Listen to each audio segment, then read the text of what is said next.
the outcome any of us had hoped for. 3 youths have been charged in connection with Ms. Moy's disappearance and face firearms and fraud-related charges.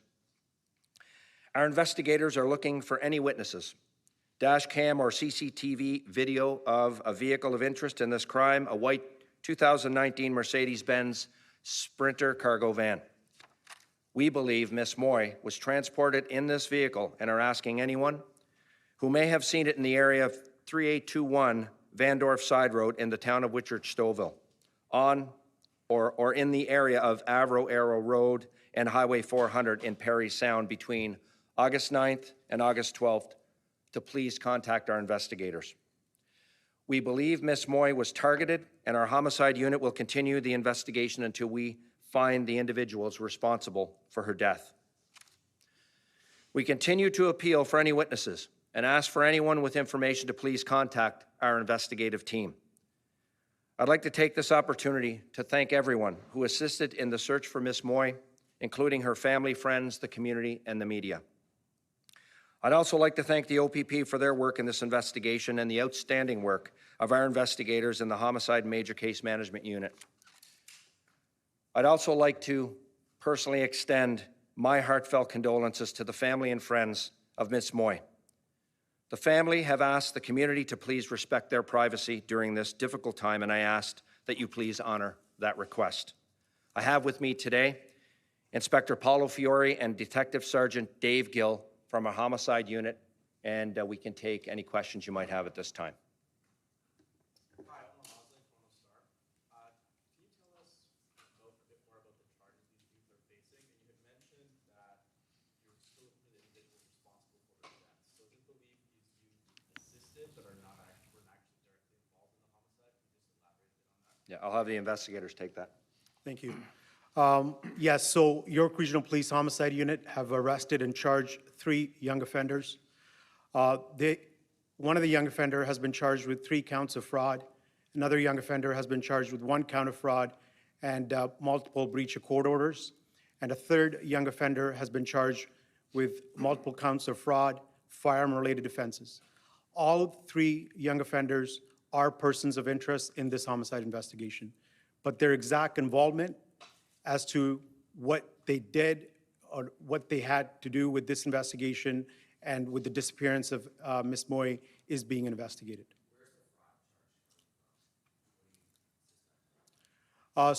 We believe at this time that Ms. Moy's credit cards were used by these young offenders. They were used at multiple different locations in the GTA.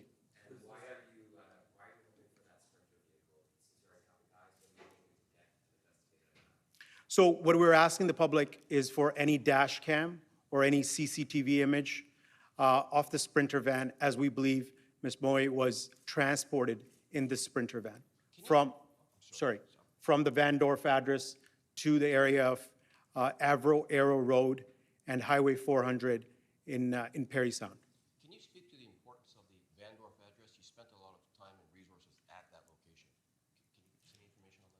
Yes, so based on our investigation, that's where Anita Moy disappeared from. So we believe that that property was of interest to us.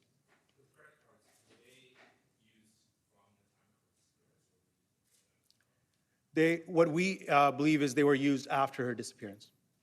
Do you believe she was transported alive? We don't know. We're looking into those facts. Were you able to get any evidence from that Vandorf address? We did collect evidence, but I cannot get into that evidence. Do you have the age of the young offenders? Yes, so 2 of the young offenders are 17 years old, and 1 of them is 16 years old. Why was this that she was targeted? We believe she was at this property for a real estate transaction, but as to exactly why she was targeted, that's part of our investigation. Do you believe she was targeted for her finances or for the actual murder? That's part of our investigation, and we're looking into it. Just looking for a little bit more information on these Yes. things. Can you tell us when they were charged and if they already appeared in court and when their next court appearance? I don't have the exact dates of the next court appearance, but yes, I can confirm they were all held for a bail hearing, and 2 of them have since been released on bail, and one of them is still in custody and will be appearing for bail, I believe, in about 7 days. Sorry, I can, go ahead. The last court appearance, I believe, was a few days ago. I don't have the exact date, but I can get back to you on that. There's been reporting that she was quite politically active within the Chinese community, and so I'm curious, do investigators suspect that she was targeted in any way for that political work that she had done? We're looking at all different investigative avenues, but we do not have any information to believe that she was targeted because of her political views. I realize you can't give specifics, but do you know how she got from Scarborough to Vandorf, given that her car was found in Scarborough? That's correct. Her car was found in Scarborough. We're looking into it. That's part of our investigation, but we believe she disappeared from the Vandorf address.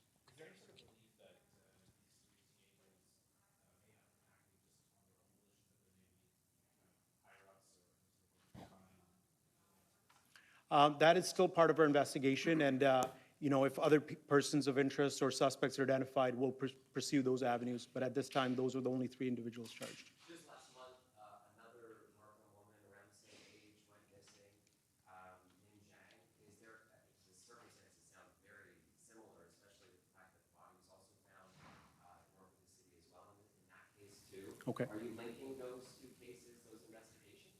There's no evidence to suggest those 2 cases are linked. Inspector, did you get a cause of death? Sorry, can you repeat your question again? I believe OPP was contacted as somebody had been on that property and noticed what they believed was suspicious, and that's when the Ontario Provincial Police engaged and started an investigation. We believe it was burnt, but as far as further on her condition of her body, I cannot get into it. That's part of the evidence. Correct. So we worked with the coroner's office and the Center of Forensic Science, and the identification was forensically confirmed.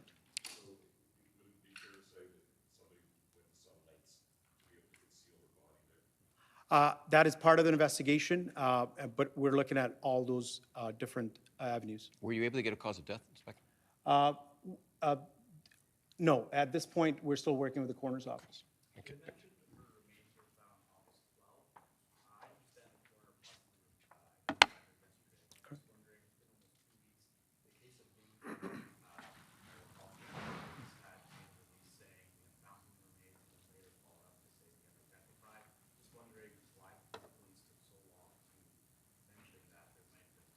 Yes. So our team has been working around the clock. We've been working with the Chief Coroner's Office, Center for Forensic Science, and the pathologist. And as soon as that positive identity was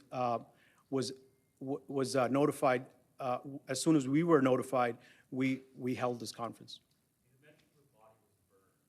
Can you elaborate a bit more on how badly burned she was and the state of the condition of the body? I'm sorry, I cannot get into that. All right, we are just listening to a live update from police in York Region. This is north of I don't have that Toronto. information. After the remains of a realtor went missing in Markham were found. We're learning this morning that 3 young people, 2 17-year-olds and a 16-year-old, have all been charged with fraud, among other charges, for using credit cards belonging to the victim. Police describing those 3 young people as persons of interest in this case, and they are appealing to the public for dash cam video from the area. Anyone who may have seen a van they believe that the victim was transported in. Her body was found in a remote area, and they are also saying today that they believe Anita Mew was targeted. So still a lot of questions remaining, but again, an appeal from police for anyone who may have information about these 3 young people and a van that this woman could have been in. All right, now to our other top story.